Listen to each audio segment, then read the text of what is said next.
Good morning, students. I'm going to try to review a few things with area and circumference for you.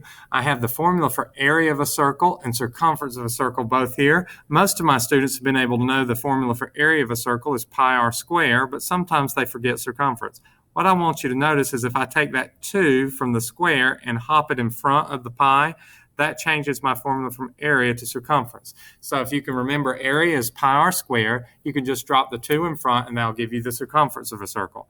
Now, we'll do a couple examples together. First of all, let's say if I have a circle with a radius of 4.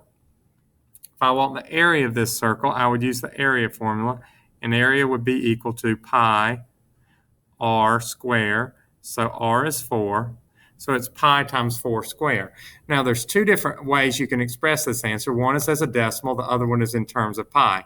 You notice in Desmos, I've typed in pi 4 squared, and that gives me a 50.26, or I've typed in just a 4 squared, and that gives me a 16.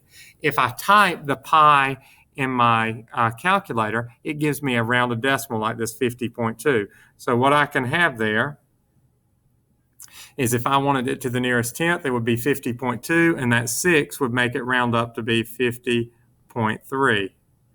If I wanted it to the nearest hundredth, I'd be looking at 50.26, and then I would have the 5 would make it round up to 50.27. So always look at the place just past what you want to keep to decide if the number stays the same or if it rounds up. Now, to tell how many decimals you're supposed to include, remember tenth has 1 0, so that's 1 decimal place. Hundredth has 2 zeros, so that's 2 decimal places. And if I did thousandth, that would be 3 zeros, 3 decimal places. So the number of decimals you keep is based on the number of zeros in that number that you are including. Now, on the second line, I just did a 4 squared. I did not include a pi in my calculator. So if you don't put pi on the calculator, you do need to put pi on the paper. So your answer there would be 16 pi. So anytime it wants an answer in terms of pi, don't put the pi symbol in your calculator, and you can just leave it on your paper that way. Now let's go back to our other page and look at one other example. We have already done area. We can do circumference. If I want the circumference of this same circle, it's going to be 2 pi r. In this case, r is 4. So 2 pi times 4 is 8 pi.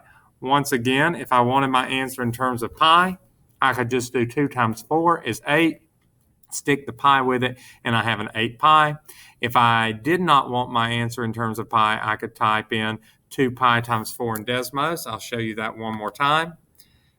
Just go down to Desmos and type in your 2. To get a pi, you can pull up your functions in Desmos, but I'm just going to type the word pi for pi, and it will automatically turn it into a pi symbol. Or you can pull up your little function menu if you're working on a phone, and pi is right there on your keyboard.